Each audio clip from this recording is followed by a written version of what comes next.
So there's the concept of introvert, extrovert. Everybody's intrigued by this because you know why? You always want to know, am I an introvert or am I an extrovert? And I mean, there's a very shallow or superficial definition of introvert, extrovert, which goes like this. Introverts are people who like to be alone. They prefer alone than being with others. An extrovert is a party person, likes other people. And that's one interpretation. Other people like say introverts are very introspective. They're sometimes more morose, more, I want to say depressed, they're more serious, more intense. An extrovert is far more light-spirited. I mean, they're all interconnected. This is the usual conventional definition. I'm not saying they're even accurate definitions, but again, like I just said with language, before you talk about introvert, extrovert, you have to know what you're talking about. If I say introvert, someone may say that means something else to me. But the question that people have is, okay, so which type am I? You know, is it true that you can just say the criteria is that when you go, do you like to go to a party, or would you rather stay alone by yourself? If your friends say we're going out, would you say, you know what, take a rain check?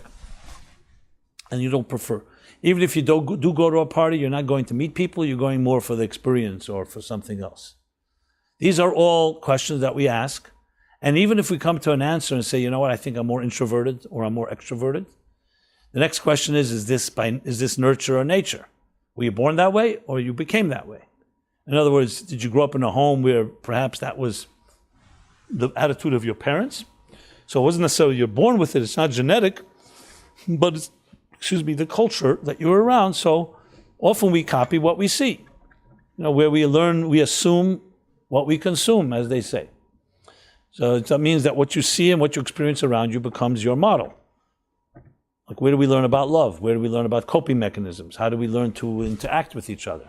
The first place we learn as children, impressionable children, is from our parents. So if they communicate well, it's usually a good sign you will be a good communicator. If they communicate badly, meaning they yell at each other, or they don't know how to communicate, or silent treatment, or passive-aggressive behavior, or aggressive behavior, or other forms, this often becomes our first template that we experience, and very often that becomes our only template. As you grow older, you hopefully can think openly and say, you know what, maybe this isn't the best way, etc. I don't want to go so much into that. I'm talking about the extrovert. Introvert is often very much nurtured versus nature.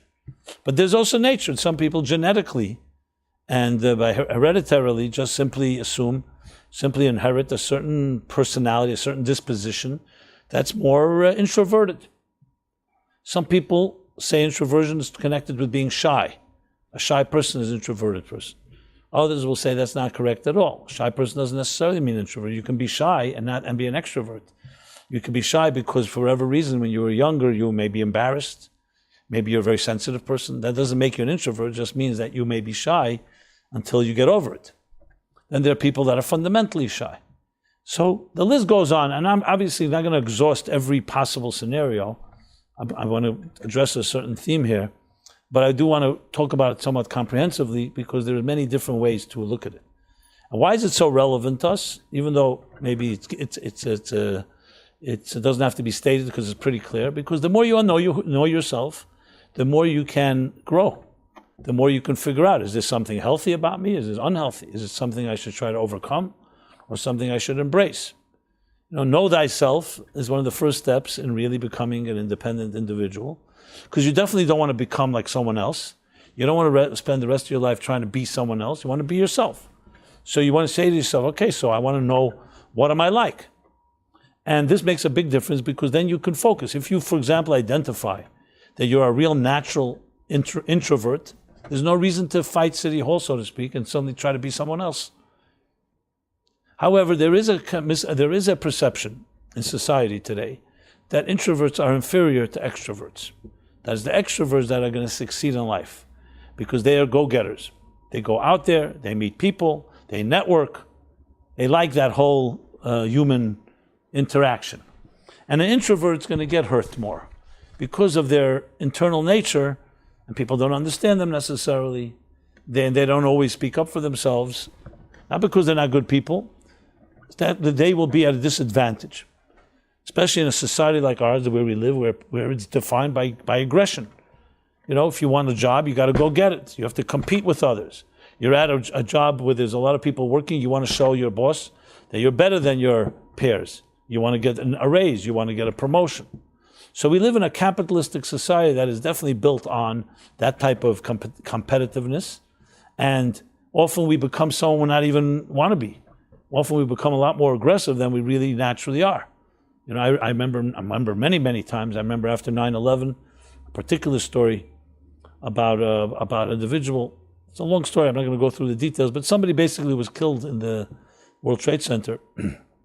And he had a friend. They were in school together, but that friend was always resentful of him because he had this office in, Cantor Fitzgerald was one of the big firms where so many people died that tragic morning. And he had an office in some little dingy place a few blocks away, and he was always jealous of his friend who had these scenic, what do they call them, the bay windows. You saw the whole Hudson River, and you could see like halfway through America or something. And he was in this little office. And then that morning, his friend was killed. And he remembers how his whole life was driven by his jealousy. He was so jealous of him. Came to realize that, he became someone he wasn't. He says, we were such close friends. Not that he blamed himself for anything that happened, but it was just his own feeling. He realized, when someone dies and so tragically dies, you suddenly realize where are your priorities. So we sometimes become people we're not even meant to be, or we don't even like, because of the forces of the marketplace and of economic pressures and other things. So all this comes into play in looking at yourself. Who am I and what am I like? And this is something that, as I said, I talk about almost on a weekly basis, just different aspects of it. So this introvert, extrovert, the first thing you need to do is define what it means. And is it true? Is it true to say that an introvert is at a disadvantage and inferior to an extrovert? As a matter of fact, in the DMV, what's it called? No, not the DMV. No.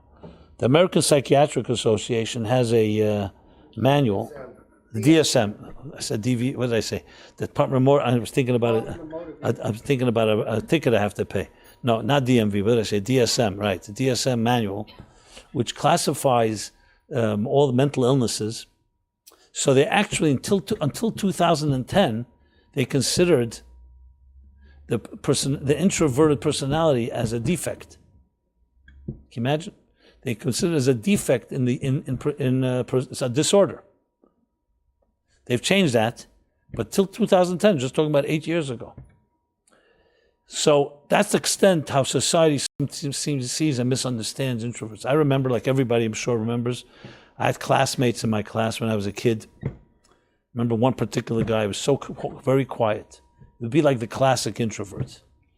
And everybody thought, including the teacher, that he was a stupid guy. Because whenever any challenge or any particular question was raised, he was always quiet. Teacher looked to him. He was too shy to speak. I got to know him over the years. We went to elementary school together. And I came to realize the guy is brilliant. He's probably the smartest guy in the class. I mean, he had many challenges in his life as we went to high school and so on. But he was the smartest guy in the class, no question about it. He was just a very, very internal, very what we call in Hasidic language, pnimiyazdik. He was an internal person. He was a very quality person. And he was a kid. I mean, we were children, so it wasn't like developed and matured yet. But he was a person, had not other circumstances in life come in the way, would have been unbelievable. Really sincere, gentle, very sensitive person. Really understood other people. He had a deep empathy.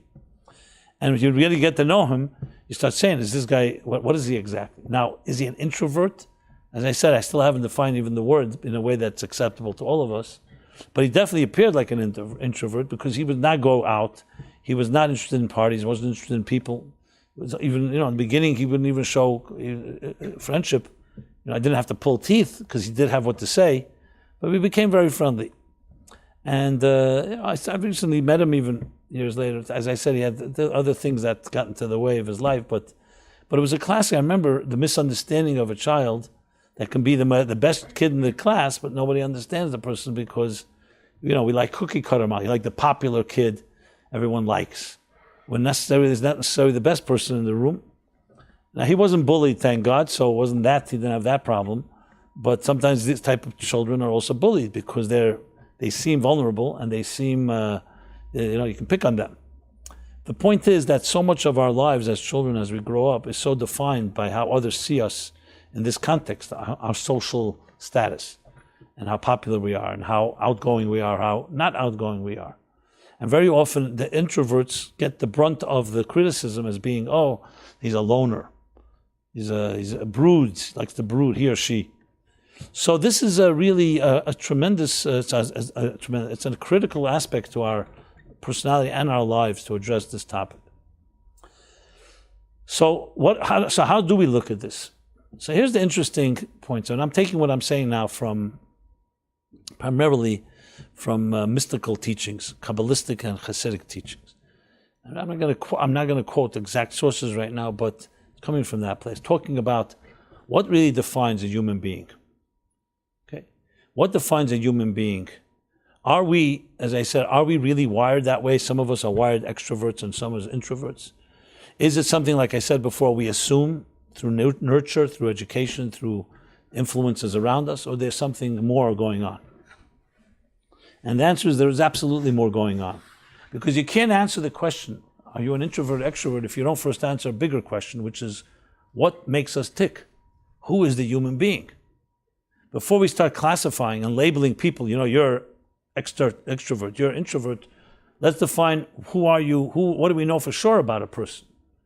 And here we get into a very interesting analysis. Because if you go by the terms of modern psychology, which is really around 100 years old, a little more, 110, 120 years old. Sigmund Freud, the good Jew, the good Jewish mother, is considered the father of modern psychology. Today, absolutely, there are many who not have wandered, who have definitely digressed from his approach and actually adamantly disagreed with his approach. But he's still the guy to disagree with. He's still Freud. You always hear his name. He's the guy that you don't agree with. So you have the different schools of thought, whether it was Jung or Adler or others or Viktor Frankl. My point that I'm really making here is not to get into the comparison of different psychological models, but rather just to tell you, modern psychology is only 100 years old. It's not a long time. So you can imagine it's in its infancy, really. I mean, there's some that even say psychology is not even a real science. Some say in comparison to true medicine or true mathematics, the real physical sciences, they'll call psychology quack medicine. Yeah, it's called that. Check it out on Wikipedia. On the other hand, the fact of the matter is there are psychiatrists, there are psychologists, there are therapists and social workers, and they probably outnumber medical doctors. No one even knows the numbers, but it's definitely in the millions. Some people say there are more psychotherapists than there are clients in the world today. And others insightfully say that every therapist should be a client, or maybe is. That's why they go into therapy, because they need help themselves. Well, however you twist and turn it, the bottom line is psychology is not some type of tangential and marginal factor in life. It's absolutely very much part of our culture. And today it's like people are even proud. They say, here's my dentist, my doctor, my therapist. It goes like, my accountant, my lawyer. It's on there. Some people even have it on their business card. I never saw that. That's it's meant to be a joke. Yeah. Okay. You're allowed to laugh, by the way, in this class. There's no need to control yourself. Just for the record, I don't know, maybe think that you have to be reverent. Right, Moshe, is that true? Okay. Good. Laughter. So, my point is then where do we turn to if you want to ask the question, who are you? What makes you tick? I always mention this because it happens to be true, as ridiculous as it is. You ask most people, who are you? They actually give you their business card. I've tested this. And when you say to them, but this is what you do, this is not who you are, they say, good point, okay? What does that tell you? That most people never think about who they are. They're more involved with what they do than who they are. What do you mean what they do? Their job. Because that's what preoccupies your life. When you're younger, officially, and you should have the time to be exploring who you are. But once you get into the rat race and the merry-go-round of life, the roller coaster, and you have to pay bills, and you have responsibility, and you have a family to take care of, like many people say, I don't have the luxury to ask who I am. I don't have time. I have to pay. I have to make ends meet. So basically, what you do controls who you are, and the who you are goes undercover, with statistics showing that most people don't even like their jobs. So not only is what you do is not who you are, it's actually contradictory to who you are. So you'll say to somebody, if it's not who you are, why are you doing this? He said, I need to pay my bills. This job came my way. If it was up to my dreams and my ideals, I would never be doing this. How many people will say that? Many. Then there are people who come to terms and say, you know what, I didn't like this job, but this is what I do, and I learned to love it, or I learned to tolerate it, I learned to accept it. And then there's the rare few that will say, I make a livelihood from the thing I love. It's a labor of love. I actually do the thing that is closest to my heart and soul. But that's a very small part of the population. How that works, and again, it's not the topic I want to talk about, it's just talking about it because the issue of who you are is not really a prominent question that children are forced to ask. So we go through school, we learn a lot about the tools of life, how to do things. So you come away, in the best scenario, with an excellent education, so you have an excellent tool chest. But if someone asks you, so who are you? You say, well, I never took that course. Now some of us figure it out due to our own life experiences, or our parents are good influences in that way. But some of us, I know people, PhDs in everything under the sun, and they have no clue who they are. They have no clue about what really makes themselves tick. They're very knowledgeable. Oscar Wilde put it this way. There are people who know the price of everything, but the value of nothing. Or another way to put it is, you know more and more about less and less. So just to have a lot of knowledge doesn't necessarily mean you know qualitatively about life. You just know a lot of quantity, a lot of information. Computers today have much more data than any mind does. That doesn't make a computer self-aware. So knowledge is not a guarantee that is going to make you self-aware. So psychology is meant to address some of that. Psychology is rooted in the Latin term psych and ology, which means study of the soul. Logy is the study, and psyche is the Latin or Greek word for soul. So it's the study of the soul. Not necessarily the religious context soul, but soul meaning not what you do, but who you are. And here you're going to go through, literally, if you go through the psychological models, literally from one end of the spectrum to the next. Freud, mentioning him again, would say that the core of a human being is what he calls in German the id. The id is the core raw you is raw pleasure, sexual pleasure. Whatever, me. That's what it is. But it's regulated by the ego and the superego. So therefore we become socially proper to coexist with each other. But if push comes to shove, if you were to cut through all the layers, a human being is a selfish narcissist. This is Freud's analysis of the human being.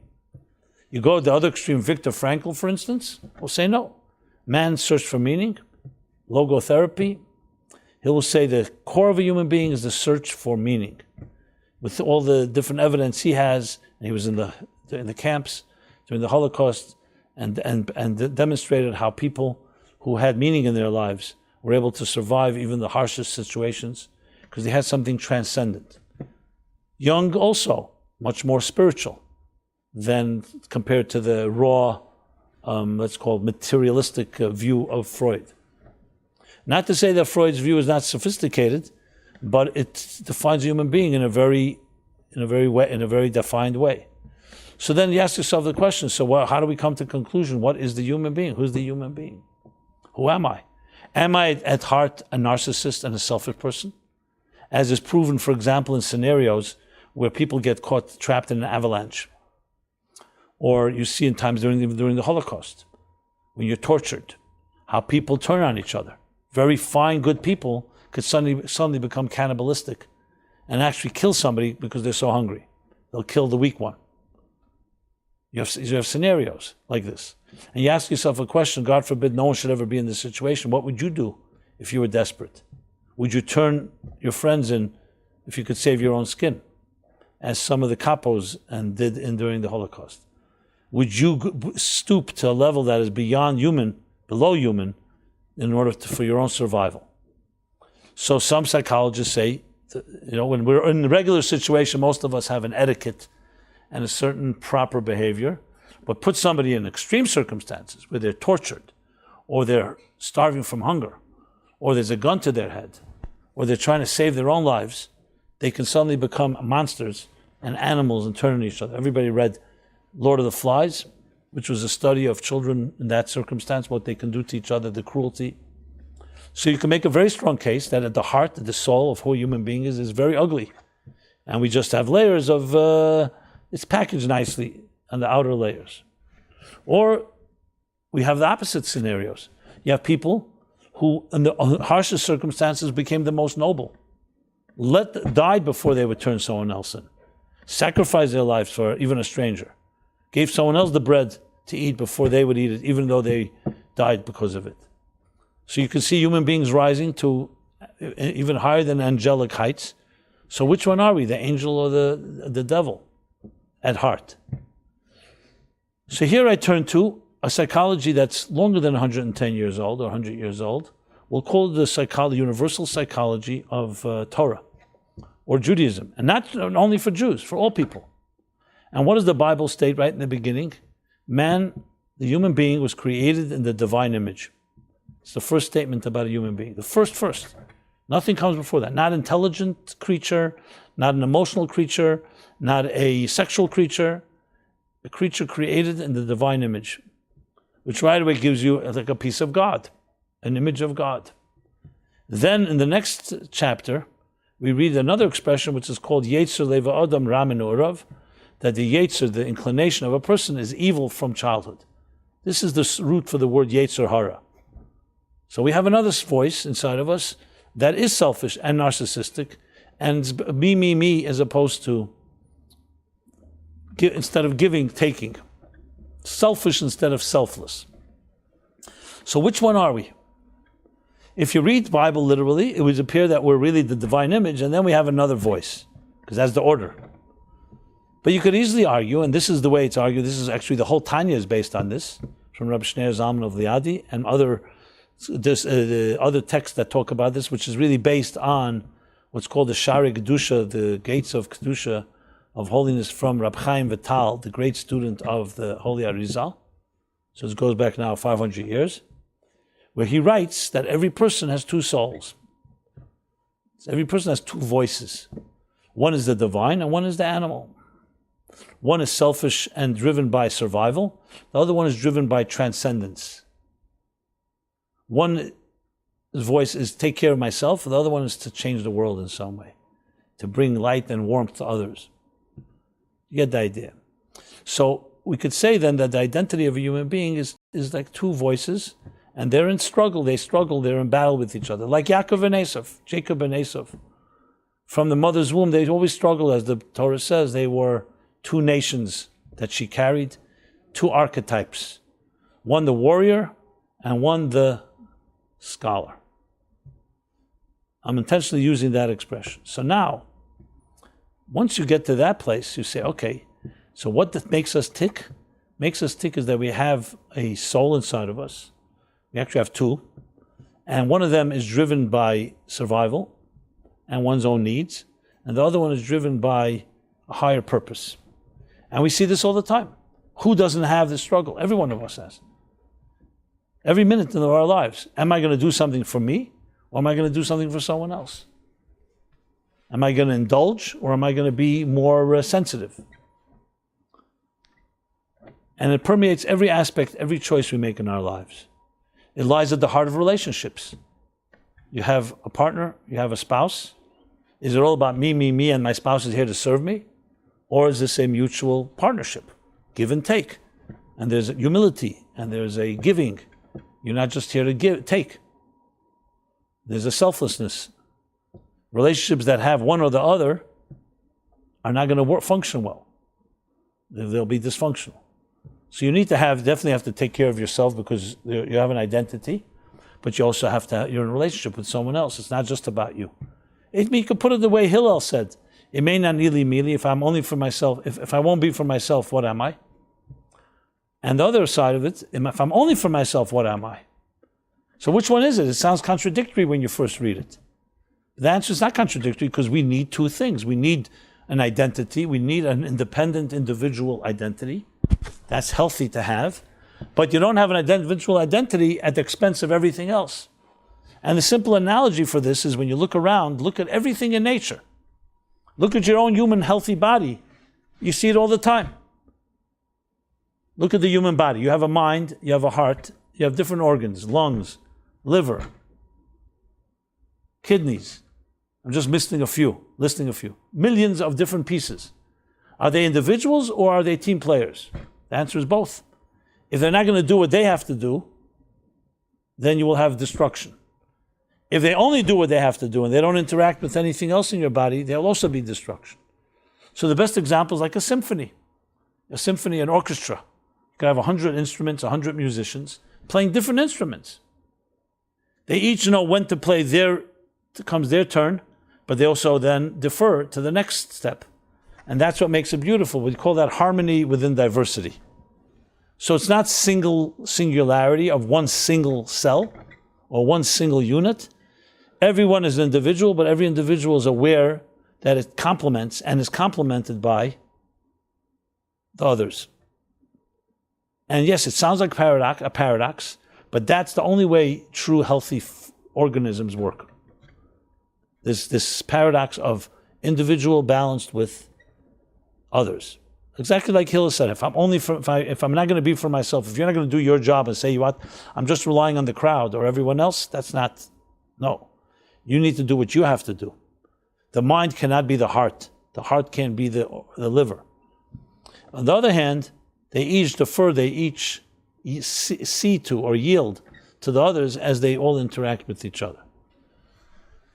So in essence, you really need the two souls, because even the animal soul is not a bad thing. It's fine to to take care of your own needs. We have the concept, chayecha koidmin, my life comes first.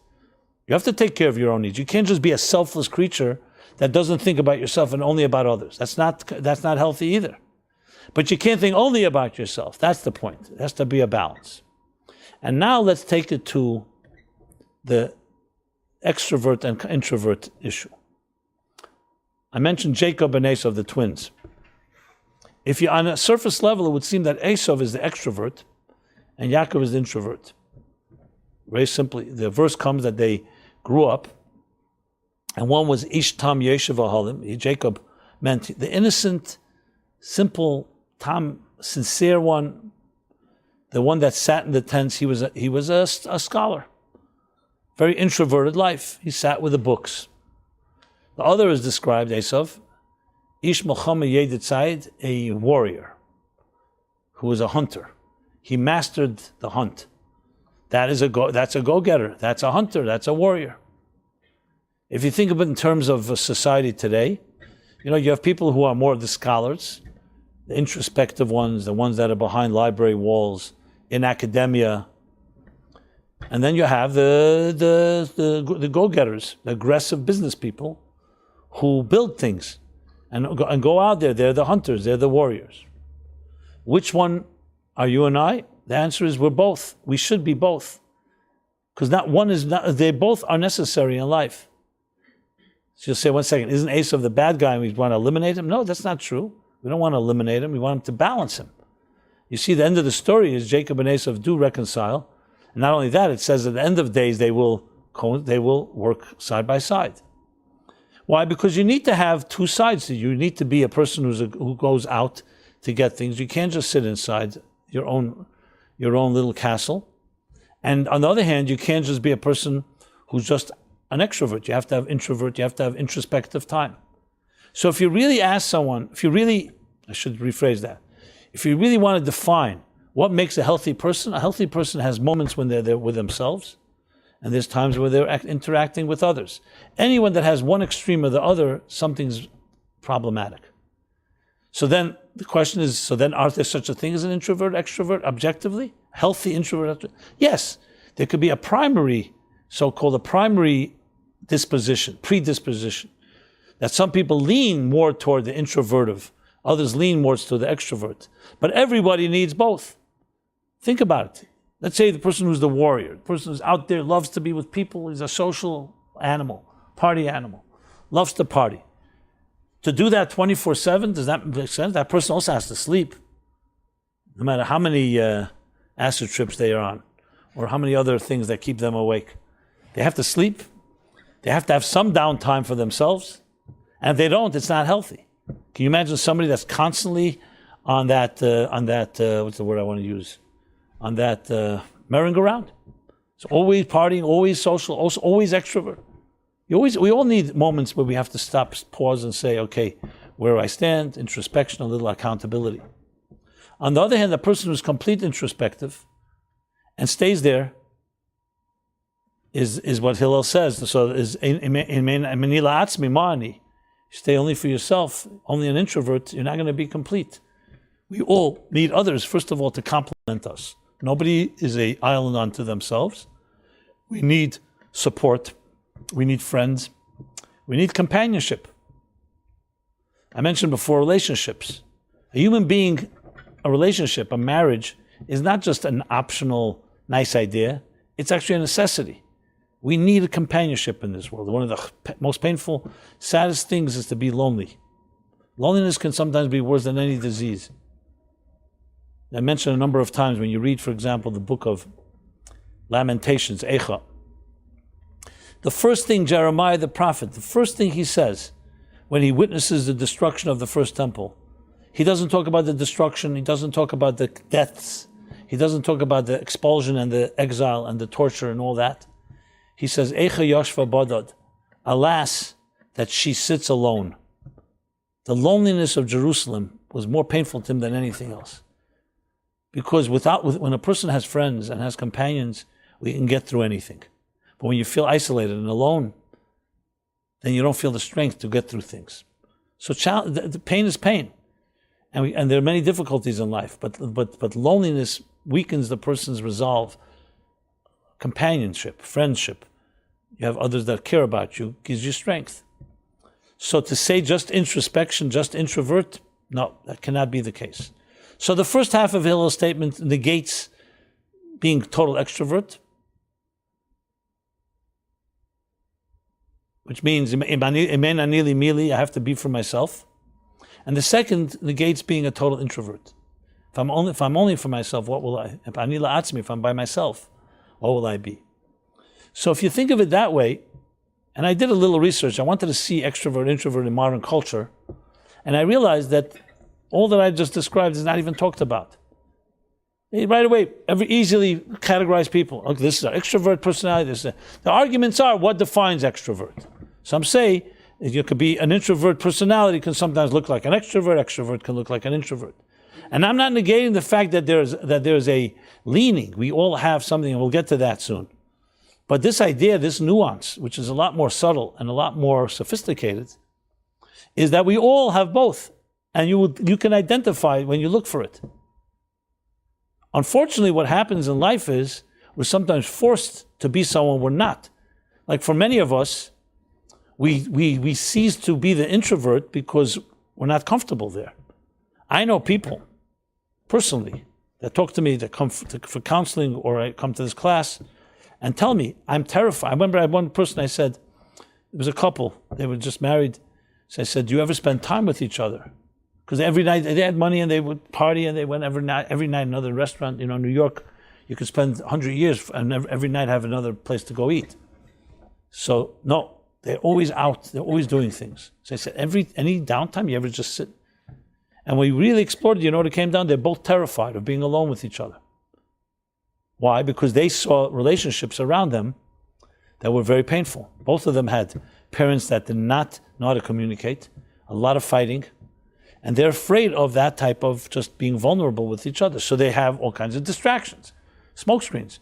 Here's our party, here's our wedding, here's we're traveling, here we go eat. So their whole introverted element, the healthy being introvert, I mean introspective, sit down, think about things, they are afraid to go there. So many people hide behind their activities. I'm so busy, I don't have time for myself.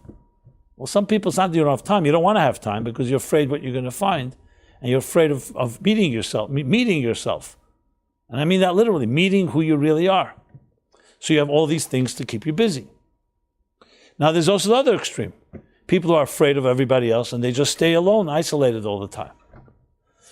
Fact of the matter is, a healthy human being needs to be partial introvert, partial extrovert.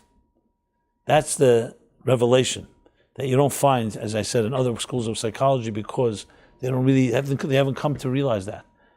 Now, I'm not saying this has never been said by anybody, but definitely not developed into a whole approach. Now, let's talk about leaning. Now, obviously, everything in life, if someone will say to you, are you a cerebral person or an emotional person? Do you make decisions based on emotions or based on intellect? Now, we all have our leanings. Some people are very intuitive and very emotional. They base things on their instincts. Others are very cerebral, very calculated. They won't let their emotions into play. It's not even an appropriate question, to be honest. I would never phrase that question that way. It's a good question it's a good conversation piece and maybe a good pickup line. But if you really want to think about it, the real question is not that. The question is, we all have a mind and a heart. To say that one person is completely cerebral and another person is completely emotional is ridiculous. I wouldn't say ridiculous. There are people that escape there, but it's not the healthy balance. A healthy human being needs partial emotions and partial cerebral. However, you could say some people are more cerebral and less emotional, and others are more emotional and less cerebral. That's what you can say. And even that, you have to determine, is that who you really are, or that's just the tools you've developed? Because some people are great at hiding behind the mind games. I know people, they have an excuse for anything.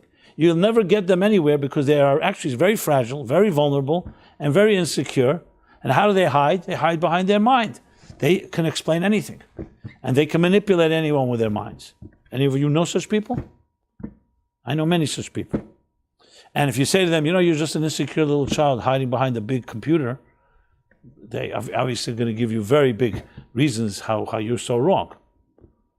Obviously. And so therefore, the fact that some people use their mind a lot doesn't necessarily mean that they're more cerebral. It just means that's the tool they use to cover their tracks, to put it bluntly. Now, so how do you determine what is the healthy person and what is not? Well, firstly, if you're an honest person and you're really looking for the truth, not just to be right or not just to feel good about yourself, then you have to be open to hear some things you may not like to hear. Like a person like this that hides behind their mind, to be very honest, is going to have very difficulty in relationships. How will they ever really have a healthy marriage? They don't want to even ever be vulnerable. Never admit the mistake. Always feels the other person is a problem. And always have a good excuse with the mind. And remember, the mind is brilliant. The mind can do anything, can find an answer for anything. You can justify the killing of 6 million Jews with the mind if you're pure cerebral. Where's the room for empathy? On the other hand, many of us our emotions control us. I would see probably a majority of people that make decisions based on emotions. And that too, how do you find the balance? That's why it's critical to have a measure of humility and look for the healthy template of who you really are. And this takes I'm digressing a bit, but not completely, so I'll just mention this briefly. What is the dilemma? How can you really discover who you are as opposed to what you're doing? I don't just mean your job, meaning the projected identity that you have versus your true identity. So you have to first identify, and I'll identify 3 factors that come into play that make a person be somebody who they're really not. In other words, you're born a certain way. Let's think of that as like freshly fallen snow. Yes, you have a genetic makeup that comes from your parents. No problem with that. But then life takes over. What are the 3 key factors that shape a person's life? 3 forms of subjectivity. They are, number 1, personal bias. You develop personal biases and prejudices and personal way of looking at things. So that can block you. Why? Because self-love distorts your way of thinking. You suddenly think that your way is better than everyone else's way simply because you're subjective in that fashion. So that's it's a natural self-blind spots that all of us have. We all have that natural biases. Again, that's not bad when you recognize it. It's bad when you don't recognize it. I'll get back to that in a minute. Second thing that can distort a person's identity or personality is parental influences. Attitudes your parents projected on you. To give extreme example, just to drive the point home. You come home from school. You feel good about what you just studied. But your father is always berating you. Everything is critical. And your mother's quiet. And even when you're proud of what you just did, your father starts knocking you and starts saying, no, you're just a disappointment. I'm using, of course, an extreme example. I mean, this happens day after day. What do you think happens to the child? This enthusiastic, bubbly, jovial child suddenly becomes afraid because they know that father is going to criticize, and therefore starts repressing their feelings and is not so excited about things. Basically, the critical parent, is undermining and invalidating a child's natural excitement and enthusiasm. And at some point, the child starts changing and adjusting to satisfy that parent, and all that natural self-confidence and self-esteem that this child deserved was robbed from it. It's not lost, but it goes undercover. This is not uncommon, what I just described. I gave us an extreme example. Some of us have it more milder. Some of us have it even worse. Abuse. So a normal child who's growing up and was going to have a healthy parents, what do? They validate. They nurture. They water. They cultivate. They reinforce the child's view and give it confidence to explore. Yes, that's beautiful. Try again. Even if the child fails, you don't just jump on the child. You help the child grow through failure, learn from your mistakes. What does that do? It infuses the child with a confidence. So parental influences a tremendous effect of how we will adjust our personalities and maybe wander away from who we naturally are to what the environment of our parents has created. And this can go, as I said, the terrible way. It could also go in a good way. And finally, the third factor is social influences. Your friends, peer pressure, media, the things you see, the things you think will make you feel acceptable by others. And there too, you can suddenly start doing things that your natural instinct would never do, but everybody does it. So you don't want to be unpopular. You don't stand out as being different. So social, parental, and personal biases are three factors that play into every person's life because we all have all three. Nobody is immune. The difference between someone who grows into a healthy human being and one who doesn't is not because the person doesn't have biases, because they're aware of it. It's like I asked once a fellow who came to see me, I said to him, and he was a brilliant guy, he had an excuse for everything, like I mentioned, and I said to him, he's looking to get married, and he says nothing's working. He wants to know if there's a curse on him or something. Well, I said to him, sir, his name, I said, do you have any blind spots? I knew what he's going to answer. I was sure I knew what he was going to answer. And he answered. He says, no. He says, yes, but I know what they are. So I smiled. I said, so they're blind spots, you know what they are. That's like the doctor that tells you, I'll tell you when you need a second opinion. That's not what you want. A second opinion is a second opinion. That's not tell the doctor, tell him. Because you want to make sure the doctor didn't miss something. So the doctor's going to tell you, I'll tell you when I miss something. Not really. That's not exactly how you verify facts. That's what's called circular journalism, as is being now in the headlines. That, you verify your own thing. What's your source? I'm the source. Say, but I want to have an independent source. I'll tell you when you need an independent source. You get the idea. So I smiled. He says, why are you smiling? I said, because a blind spot means it's a blind spot. Not that you know what they are. And he wouldn't admit it. He just wouldn't accept it. Fine, so good. I couldn't help him. Can't help someone that's not helping themselves. The point I'm making here is all of us have these three forms of so-called possible distortions or biases. The difference is, are you acknowledging it? If you acknowledge it, you'll do something about it. What does that mean? If I know that I personally can have a bias because it's about me or about my friend or my brother or sister, I'll go to an objective party and say I need an objective opinion because I am not sure that I'm right. That's the first healthy thing a human being does to verify. Now, if you don't want to hear if you don't want to hear you're wrong, obviously you're not going to do that. But which intelligent person is going to do that? You're going to go buy a house and say, oh, you know what? I don't need a lawyer. I don't need a bank. I'm going to do it by my own. Good luck. Most people will understand because there it's not so emotional. You understand? You need a lawyer. You need a bank. You need a loan. You need whatever it needs. You're going to go build a building. I'm saying I want to have a 5-story mansion. You don't know a thing about contracting. You don't know a thing about architecture. You're going to start building it? Every intelligent person says, I got to hire someone that knows it. When it comes to our personal issues, it's much more touchy and much more sensitive because we don't want to acknowledge necessarily. So these three biases is what blocks us to really find out what we're like. If you can get through them, then you can begin to discover the real you, The real you, independent of these three influences, will then tell you whether you're leaning to being more extrovert or more introvert. Because I can assure you that most of us are one or the other, not because that's who naturally are. It's most likely because of the forces of life, the three factors that I just said, that drove you in that direction. Now, I'm not going to say absolutely, because there's no question that we also have a natural side to things, what we really made up. But the problem is we don't know. How do you know what's natural, what's not? You know? So it's really coming to terms to discovering yourself and discovering these two forces inside of you and realizing that you need to have a balance. And yes, once you have the balance, you'll realize that some things you're stronger at than in others. Like some people are very clearly better to sit quietly in a room, to analyze, to dissect, to research. More of a very introverted approach.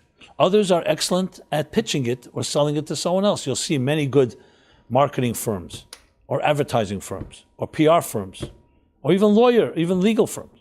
You'll find there's the back end excellence and there's the front end. Darwin and Huxley. Okay, right. What's the back end? For example, the person who writes a press release is usually more of a research writer type. The person who gets on the phone to pitch the press release is usually much more of a socialite, someone that can connect to another person. Sometimes the good writers are not necessarily the best ones to sell even their own writing. You all know the story of Carl Reiner. Carl Reiner was one of the first TV producers. He basically is the father and creator of the sitcom, the half-hour or hour show that is now so popular, whether it's drama or comedy or whatever it may be.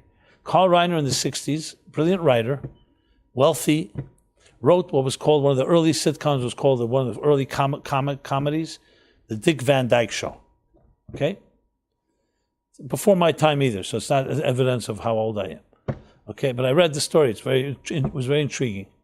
He wrote the script, and of course now you have to choose actors who's going to play the script. So he, who acted, decided he's going to be the main character. Now he wrote the character, so he knows it well, and he thought he would present it best. And when they first piloted it, and they had the test audiences, what do they call them? These, Yeah, you have it's like a test audience. Focus group, that's the word. When they saw it, it's unanimous, or most of them said, you're not the right actor for it. It's a brilliant part and brilliant writing, but you're not the right actor. Now, he was in control. He could do whatever he wants. He could have said, I don't care what you say, I want to do it, and that's that. But he was smart enough and humble enough. And maybe it wasn't humility. Maybe he wanted success more than being the actor. He went out to search, and they found Dick Van Dyke. That's why it's called that show. Dick Van Dyke was the actor, and the show became one of the biggest hits, the model for so many other comedies that came later. Because he understood that though he wrote it, and though he basically created it from scratch, someone else was better at acting the part that he wrote than he himself could. That's an understanding that you realize that success is not dependent. You don't have to do everything. You have to just know what you're good at and let someone else do the other thing. Some people feel that they have to be the extrovert because they, for some reason, convinced those were the success stories in their lives. And there's some people who think the other way around. So it's just an example of this approach. And you'll find this, I remember in writing, when you write, I remember my literary agent told me, I asked him, what's the real definition of a good editor?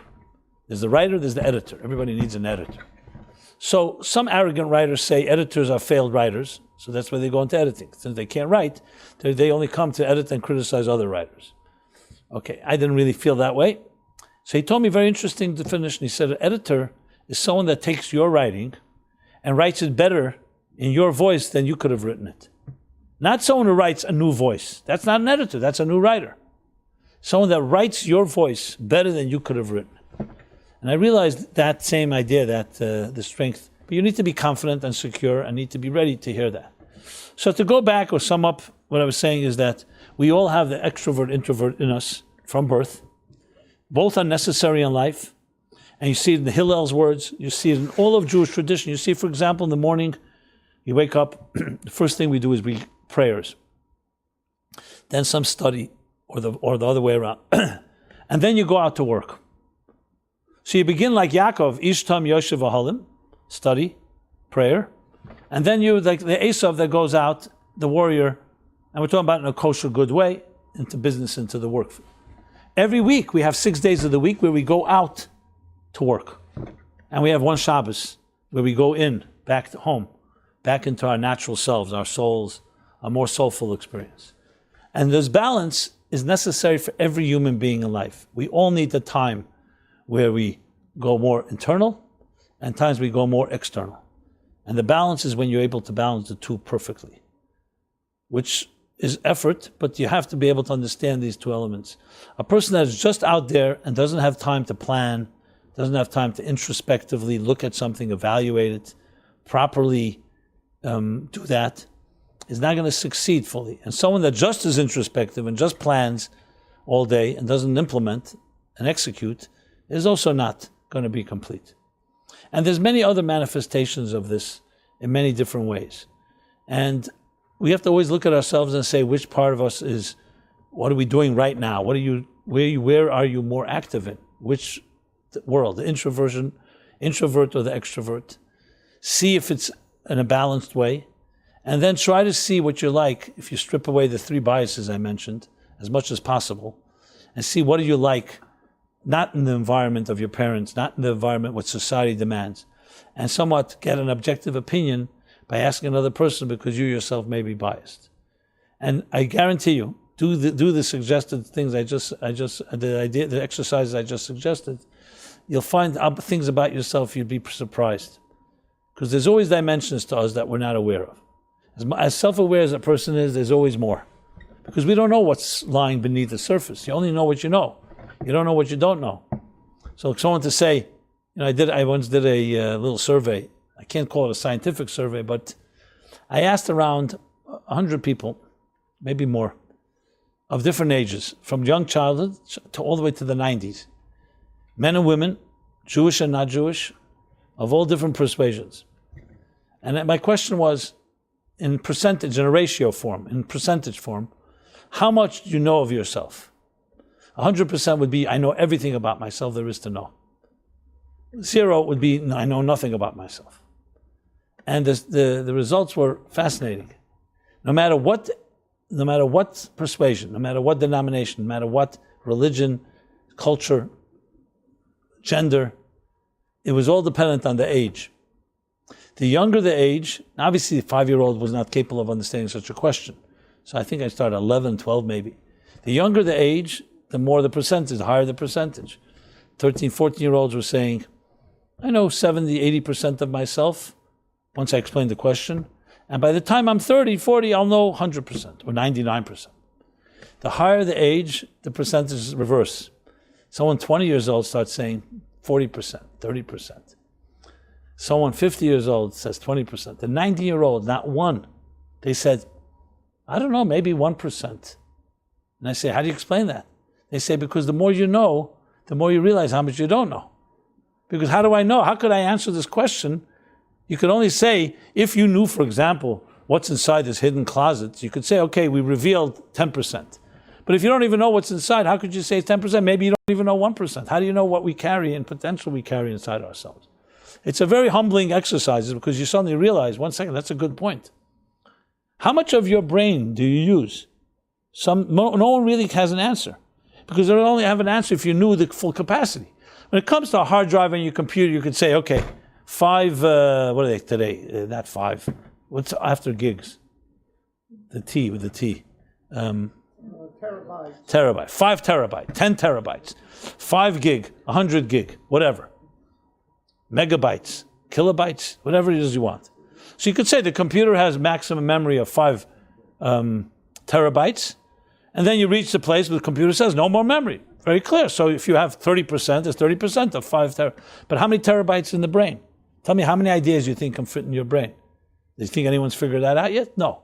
Because no one has a clue. Because there's many ideas that are fit into our brain. You could always fit more. No one has ever come to a point where your brain tells you, hey, all the red lights go off. No more room for ideas. You know anyone that's ever complained and told you that? So we don't even know the potential that we have, the capacity that we have.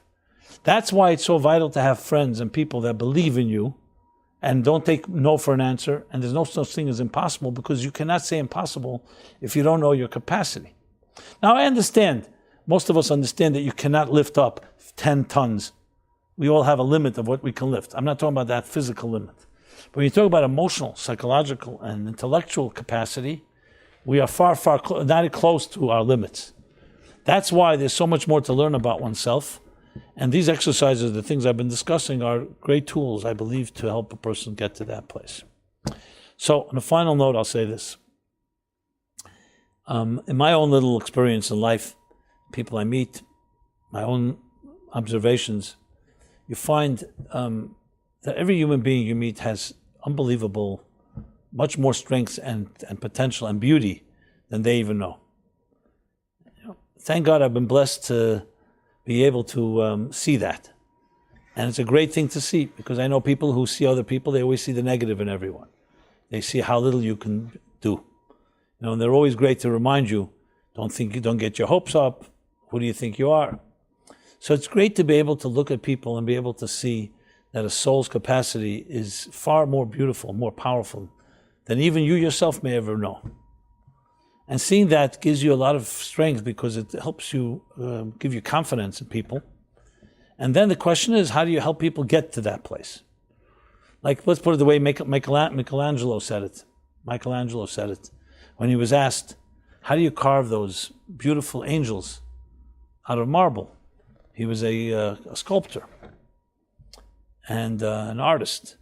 So his answer was a brilliant answer. He said, I see the angels trapped in the marble, and I carved and set them free. So most people think, no, his brilliance was that he knew how to create an angel. He says, no, the angel was there. All I needed to do was get rid of the excess. The lesson of that is that we all are those angels, and we all are those flowers, and all have that music.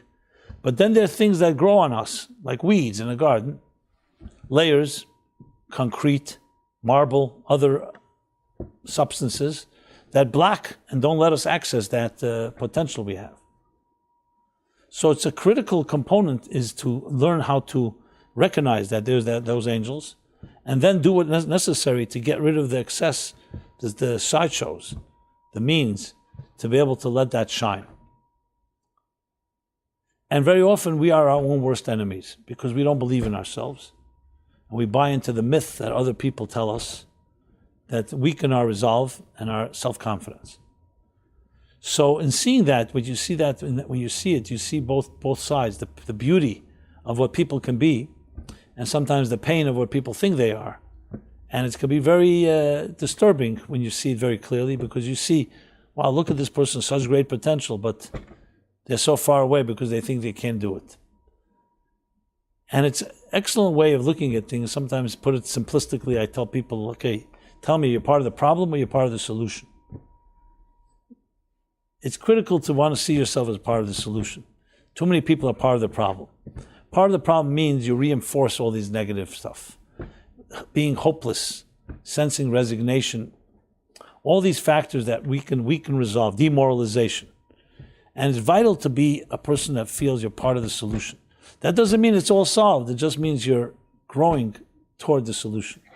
And the solution is what? The solution is that self-awareness and recognizing these different forces in our lives, the extrovert, introvert, and using it, actualizing it in every possible way. So in a way you can say, our mission, our collective mission, is to help each other see that clear. As I said before, we're one grand symphony. Every one of us is an indispensable musical note and can only be complete when we all play the music together. But we also have to have confidence in our own voice, in our own music. And that's the challenge, is to help people find that voice, and then help them see how they complement and others complement them. So I want to wish you all that you should be able to find and discover these tools. I hope that some of the class that I give here, all the classes I give, tries to go in that direction and the empowering tools and skills to be able to discover these parts of yourself. And then, of course, most importantly, actualize it, because we're sent to this world to fulfill a mission. And each one of us has our indispensable mission that you and only you can accomplish. Period. So it'd be very sad if a person goes through their lives and is not even aware of it and doesn't actualize. So my blessing to everybody this week is every week, but this week as well, is to find that part of yourself, the introvert within you, the extrovert within you. Make sure they know how to dance together. They complement each other because they both need each other. And to live a very blessed week and a blessed life. So it's a pleasure to speak to you a few words this week. I read it again? Okay, we'll read the dedication again. And then we go every week, Wednesday, 8:30 till approximately now. Those of you who have not been here before, online or in the class, meaningfullife.com, full array of resources in this spirit. And I want to again say the class was sponsored by Judith Kirk in memory of her brothers, Kalman Mordechai ben David Eliyahu, Beinish Getzel ben David Eliyahu, and her father David Eliyahu ben Avram Yitzchak, in honor of the birthdays of Yafer Rezel Bas Teva and the Vida Batsheva Bas Yehudit Pearl. Okay. Everyone be blessed. Have a very beautiful week, and I look forward to see you again soon. Thank you.